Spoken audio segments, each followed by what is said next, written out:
Educação em Destaque. Seu programa semanal de informações sobre educação.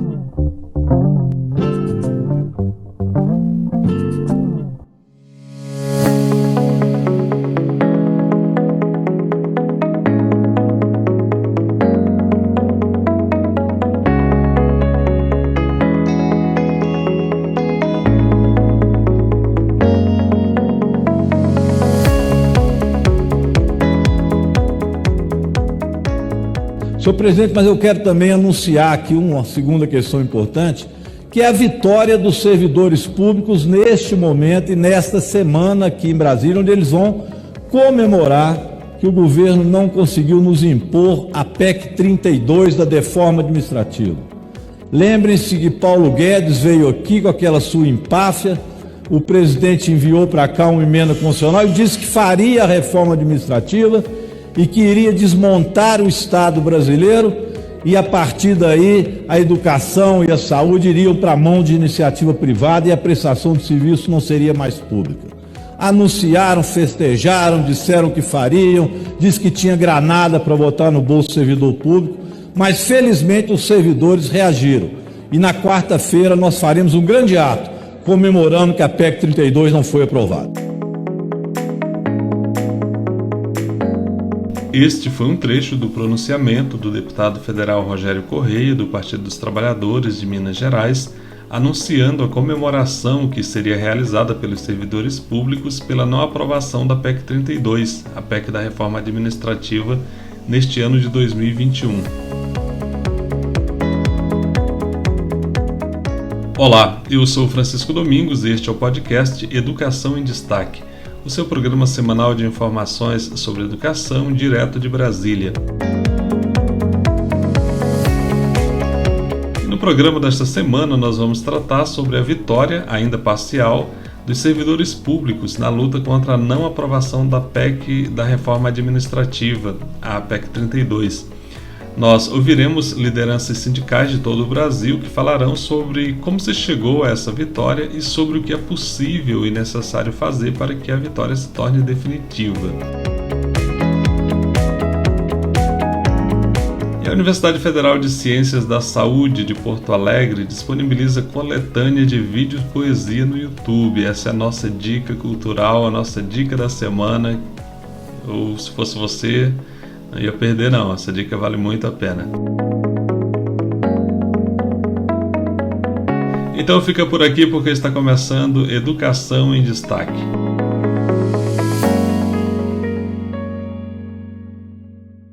PEC da reforma administrativa não avança no Congresso e servidores públicos comemoram vitória parcial sobre o governo. A essa altura dos acontecimentos, eu imagino que você já deve saber bastante sobre a PEC 32 e quais os objetivos do governo com ela. Mas, caso você considere que ainda não tem informações suficientes sobre essa proposta, eu aconselho que você ouça o nosso episódio 2 desse podcast, que trata em profundidade sobre a proposta de reforma administrativa e os seus objetivos, e sobretudo os impactos dela para os profissionais da educação. Em relação à tramitação da PEC, vale destacar o seguinte: ela foi apresentada pelo governo em setembro do ano passado, 2020. Ela passou primeiro pela Comissão de Constituição e Justiça, que é a porta de entrada ali no caso de uma PEC, que avalia a constitucionalidade das propostas. Ela foi aprovada naquele colegiado no dia 25 de maio desse ano. Com isso, então, criou-se uma comissão especial e aí ela passou a ter o seu mérito sendo discutido na comissão especial.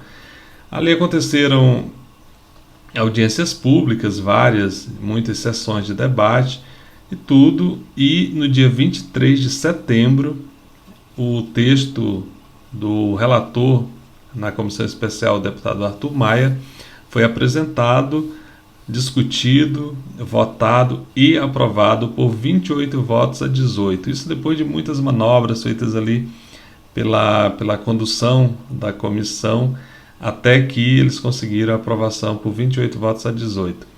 O próximo passo, então, seria a apreciação no plenário da Câmara, mas desde então isso não aconteceu. Na última quarta-feira, as entidades representativas dos servidores públicos organizaram um ato público de comemoração pela não aprovação, nesse ano pelo menos. E lideranças sindicais e parlamentares destacaram a importância dessa vitória parcial dos servidores públicos no embate contra o governo Bolsonaro, contra o Centrão e contra o presidente da Câmara, o Arthur Lira, que é um dos principais entusiastas dessa proposta. E para repercutir essa vitória, nós vamos ouvir aqui alguns dirigentes de sindicatos de profissionais da educação de todo o Brasil. Nós vamos começar falando com o professor Jailson Alves, que é professor da Universidade Federal da Bahia e é dirigente do Sindicato dos Professores das Instituições Federais de Ensino Superior da Bahia, o APUB Sindicato. Ele esteve em Brasília em várias oportunidades e também esteve nesse ato da quarta-feira, dia 15, o ato ali pela não aprovação da PEC 32. Professor Jailson, apesar do esforço do governo, do orçamento secreto e do apoio do Centrão, a PEC não avançou neste ano na Câmara. O senhor entende que isso significa uma vitória dos servidores públicos? Veja, eu acredito que essa vitória da não aprovação nesse ano da PEC 32, né, com toda a tropa de choque que o governo mobilizou, com todas as liberações, concessões que o governo fez, e todo o apoio do presidente da Câmara para que a PEC fosse aprovada, ainda assim ela não conseguiu ser pautada, né, porque não havia consenso com relação à aprovação e seria uma derrota acachapante do governo se a colocasse em pauta e, como de fato poderia não seria aprovada, significa que o governo sabia que ia ser derrotado e, portanto, não a pautou. No entanto, isso me parece que seja uma vitória parcial, porque essa vitória parcial, assim, ela é indicativa de que o governo pode pautá-la no ano que vem, embora seja muito mais difícil no ano eleitoral e seja muito mais difícil com a baixa credibilidade que esse governo tem, né? Um índice de aprovação de menos de 20% e um índice de reprovação de mais de 55%, significa que o governo não tem credibilidade na sociedade para pautar uma reforma que afetará tanto a vida das pessoas, né, dos servidores públicos, mas principalmente da população que poderia ser afetada com a falta de serviços públicos. E daí que eu acho que é uma vitória parcial, mas é uma vitória muito grande para ser comemorada para esse ano que o governo não conseguiu pautá-la, né, não conseguiu a aprovação dela no Congresso, não conseguiu sequer colocar na pauta. Então, eu acredito que é uma vitória dos trabalhadores, dos sindicatos, dos deputados e deputadas que se empenharam e mobilizaram suas forças dentro do Congresso para não permitir que ela fosse à votação. Nós conversamos também com a presidenta do Sindicato dos Trabalhadores da Educação Básica, Técnica e Tecnológica do Estado do Paraná, o Sindedutec, a professora Rosângela Gonçalves. Professora Rosângela, na sua avaliação, o que determinou essa derrota parcial do governo até aqui, pelo menos, na tramitação da reforma administrativa? Penso que o que determina a nossa vitória parcial é principalmente quebrar algumas barreiras entre os movimentos sindicais e as grandes centrais. Os movimentos sindicais democráticos que entendem a importância do serviço público para a população, entendem que o que está em jogo é muito mais do que as nossas carreiras e que vão para a luta de forma unida, ombreada, mas que também fazem essa discussão nas suas bases e que abrem para a população a real condição que essa PEC dá para a população brasileira, que é a destruição do direito constitucional, que é a saúde, a educação e a justiça, enfim, todos os serviços públicos que a União precisa, ou serviços que a União presta para esta população, e que não é de graça, porque ela é fruto dos nossos impostos. Então, a gente tem aí um movimento de união das esferas, né, uma compreensão do que é o malefício dessa PEC e o quanto isso prejudicaria o Brasil como um todo. Então, eu entendo e percebo que foi possível colocar as nossas diferenças de visão de mundo e alguns detalhes, né, das diferenças de visão de mundo de lado e nos unir com uma única pauta. Isso foi fundamental. A conversa, entrar nos gabinetes, conversar com os deputados, explicar para eles o porquê que a gente está fazendo essa luta, conversar com os deputados que estavam principalmente indecisos, pedir para que eles olhassem essa população, olhassem os serviços públicos com outros olhos e enxergassem nessa PEC o que ela realmente faria com tudo isso. A vigília aqui em Brasília, penso eu também, foi muito importante, né? A gente, para além da vigília, fizemos os movimentos nas redes sociais, principalmente no Twitter, com campanhas intermitentes de tuitaços, enchemos as caixas postais dos deputados com mensagens, com e-mails, com pedidos, com a máxima de que quem votasse não voltaria.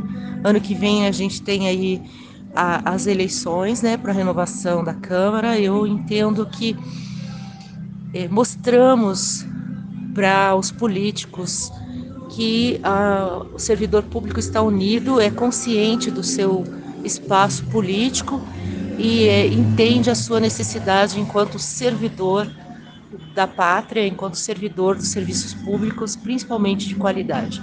Então, acho que a nossa vitória parcial precisa ser muito comemorada.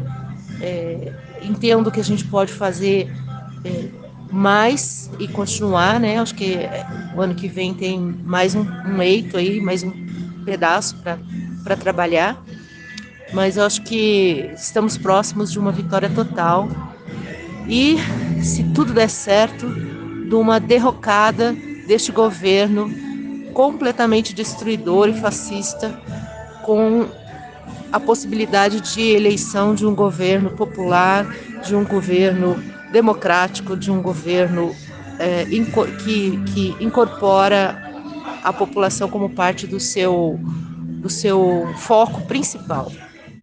O presidente do Sindicato dos Docentes da Universidade Federal do Rio Grande do Norte, o professor Oswaldo Negrão, também foi ouvido pelo nosso programa. Professor Oswaldo, o senhor entende que as entidades sindicais conseguiram se comunicar com a sociedade, explicando para ela os prejuízos que a aprovação da PEC 32 poderiam representar para quem depende dos serviços públicos? Então, eu creio que sim. Eu creio que as entidades tiveram uma maior assertividade na forma da comunicação e, inclusive, nas figuras de linguagem, nas formas de organização, na profissionalização, inclusive, né, da própria comunicação e das formas de abordagem, tanto relacionando com os aspectos do funcionalismo público, dos serviços públicos e os riscos, né, que as populações têm no caso de uma aprovação futura dessa PEC 32, as entidades têm tido esse cuidado, no meu ponto de vista, profissionalizado e mais aguçado, justamente para tentar trazer com maior clareza quais são de fato esses riscos, né, da privatização, da redução da oferta, inclusive dos serviços, e dos riscos, né, de vários outros problemas que nós temos que envolvem a PEC 32, que precisam ser melhor informados.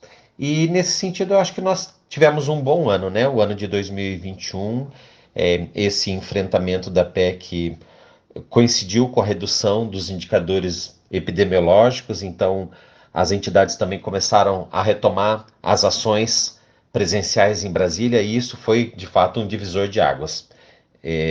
Nessa perspectiva, eu acho que precisamos pensar em estratégias justamente de melhorar cada vez mais a comunicação e o estado da arte, né? Qualificar o debate da política e das ações e de todos os processos que tramitam em Brasília e que têm repercussão na qualidade de vida, de saúde da população e dos trabalhadores do Brasil como um todo, pensando num país melhor estruturado e mais sustentável para o futuro. Quem também esteve em Brasília e conversou com o podcast Educação em Destaque foi a dirigente do Sindicato dos Docentes das Instituições Federais de Ensino Superior dos municípios de Ananindeua, Abaetetuba, Belém, Bragança e Cametá, o Sindiproe-FISPAR, e professora da Universidade Federal do Pará, a professora Socorro Coelho. Professora Socorro, o que a senhora entende ser necessário para que a PEC 32 seja definitivamente derrotada em 2022 ou quando ela voltar a tramitar, se voltar a tramitar? Eu acredito que fundamental para ela ser enterrada é continuar a organização dos servidores públicos, né, dos movimentos sociais, na pressão nos parlamentares. Eu acho que essa foi uma estratégia que nós utilizamos acertada e, portanto, ela deve continuar. A organização, a pressão em cima dos parlamentares e o corpo a corpo, a conversa nos gabinetes. É importante isso, desta vez agora, conversar com as lideranças dos partidos, né? Mas o que é o norte de tudo é a organização popular. Foi isso que fez com que o governo não pautasse essa PEC e, portanto, nos deu essa vitória importante, fruto dessa organização. Nós conversamos também com o professor Luiz Contim, que é docente da Universidade Federal de Goiás e dirigente do Sindicato dos Docentes daquela universidade, o ADUFG Sindicato. Professor Luiz Contim, o senhor avalia que essa vitória parcial dos servidores sobre a campanha do governo contra o serviço público deixa alguma lição para as entidades sindicais, na sua opinião? Bem, eu vejo que sim. Deixa algumas lições e deixa um caminho a ser seguido. Nós tentamos, desde o golpe, né, principalmente no governo Temer, fazer um movimento unificado dos vários sindicatos, tanto de servidores públicos quanto da iniciativa privada, para lutar contra a reforma da Previdência. E nós conseguimos uma luta de união, principalmente entre os setores, né, entre os sindicatos do setor público. O setor privado, o sindicato do setor privado fizeram um movimento mais fraco, né, naquela época. Mas mesmo aquela luta inicial contra a reforma da Previdência, ela foi muito significativa, já nos mostrou um caminho. Desta vez, a unidade entre as diferentes forças sindicais, entre diferentes sindicatos, federações, confederações, foi muito maior. Então, o movimento sindical, ele amadureceu na luta. A gente pode dizer que o movimento sindical, ele ficou um pouco anestesiado com o governo de esquerda, né? Porque nós tínhamos acesso, nós tínhamos diálogo, nós tínhamos negociação, e de repente, após o golpe, a gente perde tudo isso, né? E a gente estava acomodado e agora a gente está tendo que se mexer, a gente está tendo que retornar às raízes do movimento sindical. E as raízes do movimento sindical são exatamente o caminho que a gente está trilhando hoje, que é a busca de força, a busca de unidade, né? Nós precisamos mostrar coesão, nós precisamos mostrar força. E foi isso que nós mostramos na luta contra a PEC 32, né? Então o caminho está aí. A vitória é parcial? Sim, a vitória é parcial, porque nós sabemos que a PEC 32 foi aprovada, né, nas comissões e está pronta para ser votada em plenário. E o Lira não conseguiu colocar a PEC em votação no plenário porque sabe que não tem os votos, né? E a gente sabe que 2022 é ano eleitoral, provavelmente até as eleições a PEC não vai voltar, né? Não deve ir à votação, essa é a expectativa, apesar de que o Paulo Guedes diz que vai, né? Que vai tentar aprovar mesmo assim, mas a gente acredita que não. Mas, de toda forma, a luta não pode parar, né? Nós não podemos perder atenção nesses movimentos da Câmara e principalmente do Lira, né? E outra coisa, um período que eu acho muito perigoso, que nós precisamos estar muito alertas, é justamente pós-eleição, né? Ainda em 2022. Então, nós precisamos tomar muito cuidado dos movimentos que vão acontecer no Congresso depois que as eleições acontecerem, né? Porque deputados e senadores ou já vão estar eleitos ou não vão estar eleitos, ou nós vamos ter deputados e senadores que perderam cargo, né? E nós temos que tomar muito cuidado com esse movimento que vai acontecer pós-eleição, né? E 2023. Mas lembrando que a eleição de 2022 para a gente é essencial, né? Então, a volta de um governo democrático no país, a volta de um Congresso que apoia um governo democrático é essencial. Então, o nosso voto em Lula, ele tem que estar acompanhado também do voto de deputados e senadores que vão ser apoio do governo Lula. Porque, senão, nós vamos ter uma situação muito difícil também, né? Muito difícil na Câmara dos Deputados e no Senado. Agora, o que fica de lição para a gente? É unidade das diferentes forças sindicais, das diferentes categorias, contra uma pauta de destruição do Estado, né? Porque o Estado serve ao mais pobre, né? Quem detém o capital não precisa do Estado. Ele só precisa realmente, infelizmente, né, de roubar recursos do Estado, mas não depende do serviço do Estado. Quem depende do serviço do Estado é a população mais carente. E eu acho que a população está começando a entender isso. E a nossa luta, ela precisa amadurecer ainda mais, crescer ainda mais, se fortalecer e se consolidar. E eu imagino que nós estamos vivendo uma nova aurora para o movimento sindical, assim como aconteceu no movimento de redemocratização do país. Uma nova aurora porque nós estamos agora percebendo a importância do movimento sindical como um todo, e não apenas pensando dentro das categorias, mas sim com pautas comuns que abrangem a todos. Isso fortalece o movimento sindical, isso fortalece o movimento popular, isso fortalece o movimento democrático, e isso fortalece o povo, o Estado, né? Então, é dessa forma que eu analiso o que aconteceu esse ano, ou no final desse ano, da nossa luta contra a PEC 32. O presidente do Sindicato Intermunicipal dos Professores de Instituições Federais de Ensino Superior do Rio Grande do Sul, o ADURGS Sindical, o professor Lúcio Vieira, também esteve no ato em Brasília e conversou conosco. Professor Lúcio Vieira, além de Brasília, a luta contra a PEC 32 ganhou o Brasil com atos e manifestações em praticamente todos os estados. Como se deu essa luta no Rio Grande do Sul? Em primeiro lugar, é sempre importante lembrar esse aspecto de vitória parcial que tu mesmo frisas na tua colocação inicial. E essa vitória, que é importante, ela é a combinação de uma série de ações, tanto do âmbito nacional quanto dos locais. Aqui no Estado, fizemos uma grande articulação com o movimento sindical, especialmente aqueles vinculados à prestação de um serviço público, que permitiu que a gente chegasse em cada localidade do Estado, especialmente naquelas onde residem os deputados federais da representação gaúcha na Câmara, para que eles soubessem da nossa desaprovação em relação a essa PEC.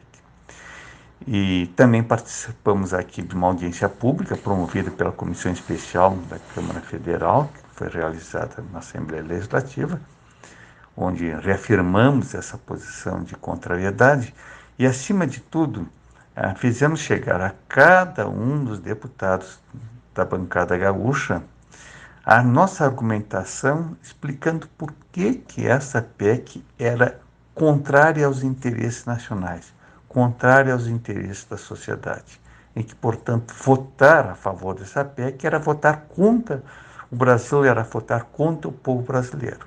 E dessa forma acreditamos que conseguimos sensibilizar muitos deputados que estavam ainda em dúvida, né? Estavam indecisos, e reafirmar naqueles que já tinham bastante convicção de quanto essa PEC era nefasta ao país, e colocar pelo menos dúvida naqueles que estavam defendendo a PEC. Então, esse sucesso é produto de uma grande articulação, isso é extremamente positivo. Também ouvimos o presidente do Sindicato dos Docentes das Universidades Federais do Maranhão, o SINDIUFMA, o professor Patrickson Marinho. Professor Patrickson, um dos gritos de guerra na luta contra a PEC foi o, abre aspas, se votar não volta, fecha aspas. O senhor entende que os servidores conseguiram amedrontar os deputados? Talvez a questão não seja de amedrontamento, mas instinto de sobrevivência. Deputados e senadores sabem que o discurso desse governo, de que a culpa pelo funcionamento ineficiente de sua gestão ser o funcionalismo, é vazio. É vazio porque a realidade mostra o contrário. A realidade mostra servidores do Sistema Único de Saúde, por exemplo, mesmo diante de toda a falta de gestão federal, superando uma pandemia. Mostra também universidades, mesmo que diante de cortes homéricos em seus orçamentos, funcionando, formando, mostrando a capacidade e empenho de professores e servidores. Nesse período de trevas que vivemos, diante de um governo que tenta se vender como gestor da nação, mas que ao invés de gerir e criar um ambiente sadio, se presta a realizar cortes em cima de cortes na saúde, educação, segurança, pesquisa e ainda em propagar mentiras em cima de mentiras. É com essa clareza que nos servimos durante essas últimas 14 semanas a lutar, não somente por nós, mas pela sociedade. A nossa percepção é que o parlamento entendeu o recado. Quem votar na PEC 32 não volta. Quem também teve ação destacada na luta contra a PEC 32 foi o Sindicato dos Técnicos de Nível Superior das IFES, o ATENS Sindicato Nacional. Por isso nós ouvimos Ângela Lobo, que é a presidenta da entidade. Presidenta Ângela Lobo, uma das marcas do movimento contra a aprovação da PEC 32 foi a unidade das entidades sindicais que lutam contra ela. Como o ATENS, Sindicato Nacional, se integrou a essa luta? O nosso sindicato, ele há muito se preocupa em unir as forças, em trabalhar unificado na defesa da educação superior. Dentro das universidades, a nossa orientação é buscar sempre unificar as nossas forças com as representações de docentes, com as entidades representativas dos discentes em cada universidade, para que a gente possa fazer a defesa dos direitos por uma educação superior que seja mais inclusiva, de qualidade e também na defesa dos direitos dos trabalhadores.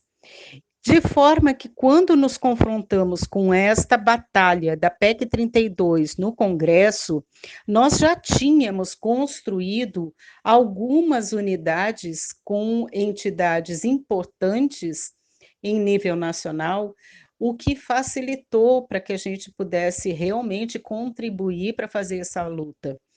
Uma delas foi a Frente Parlamentar Mista do Serviço Público. Nós já de algum tempo fazemos parte efetivamente desta frente, né? Temos uma posição de reconhecimento na frente parlamentar e somos atuantes, e isso nos levou também a fazer esta batalha, a travar esta batalha com os parceiros, né, que também tinham a mesma visão.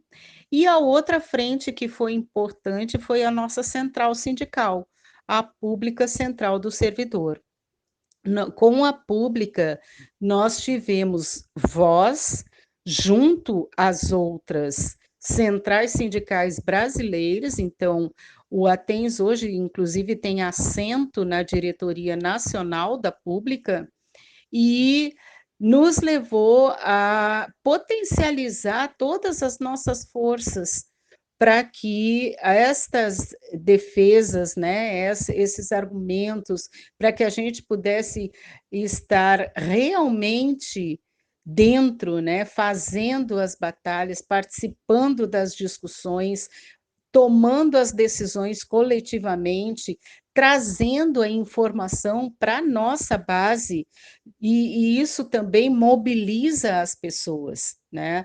No sentido de se envolverem e também participarem, né, de todas as atividades que nós fizemos, que nós convocamos a nossa categoria para derrotar a PEC 32, como foi durante todo esse segundo semestre, uma luta que agora vem ter o seu final, né? Pelo menos esperamos que agora nós tenhamos essa vitória, mas não seria possível se não houvesse esta percepção dos servidores públicos, das centrais sindicais, da frente parlamentar e outras que se unificaram também, para que os trabalhadores do serviço público tivessem uma única orientação, que era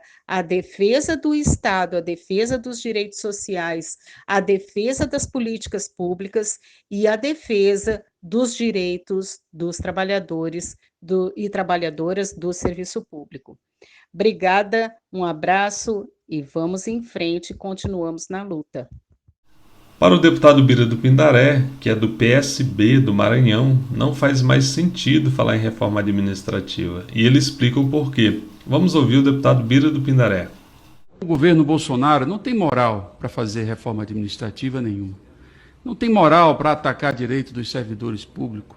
Não tem moral para atacar os direitos da sociedade ao serviço público. Esse presidente, o governo dele acabou. Não existe mais governo de Bolsonaro. Como ficou patenteado nas redes sociais, é um arregão.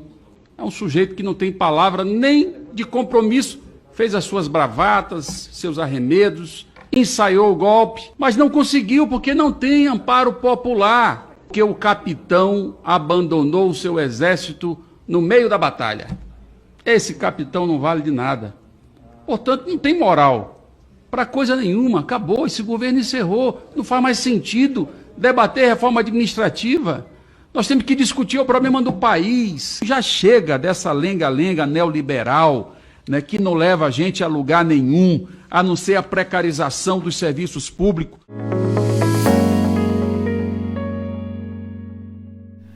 E vamos agora à dica da semana.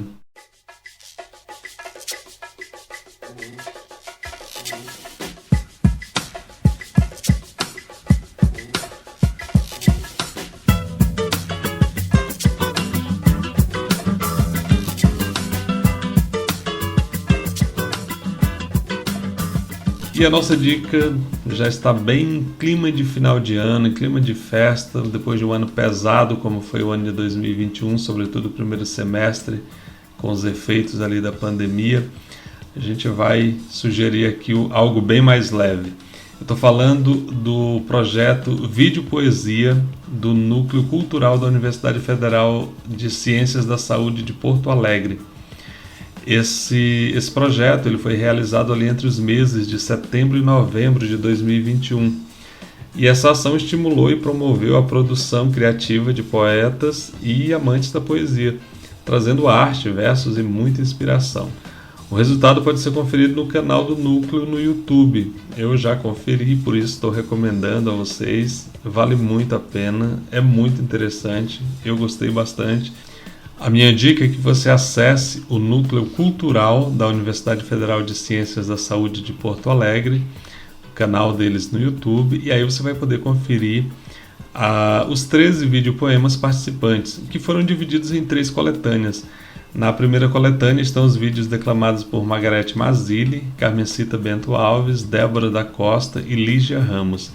Na segunda são apresentadas as poesias recitadas por Tainá Mariz, Júlia Bertolucci, Gessier Gutierrez e Débora da Costa. E na terceira e última podem ser conferidas as montagens poéticas de Aline Grisa, Luana Martins, Marcelo Rabelo dos Santos e Lora Magna.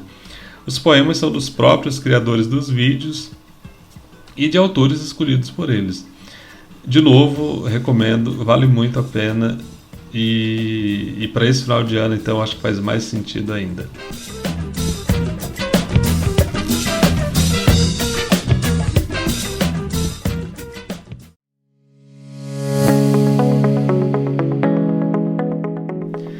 nós estamos chegando ao final do nosso programa.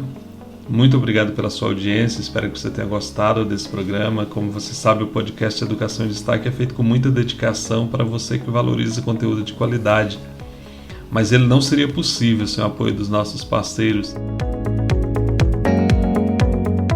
O Sindicato Nacional dos Técnicos de Nível Superior das IFES, o ATENS Sindicato Nacional, o Sindicato dos Trabalhadores da Educação Básica, Técnica e Tecnológica do Estado do Paraná, o Sindidutec, e o Sindicato dos Docentes das Instituições Federais de Ensino Superior dos municípios de Ananindeua, Abaetetuba, Belém, Bragança e Cametá, o Sindiproifes-PA. E você pode apoiar o nosso podcast também de uma forma muito simples, porém muito eficiente. É você compartilhar. Ouviu aí o conteúdo, gostou? Compartilha nas suas redes sociais, compartilha nos seus grupos de WhatsApp e assim a gente vai poder chegar muito mais longe aí levando informação de qualidade. Então é isso, muito obrigado mais uma vez pela audiência. Eu fico por aqui, a gente se encontra na próxima semana. Até lá, um grande abraço e tchau!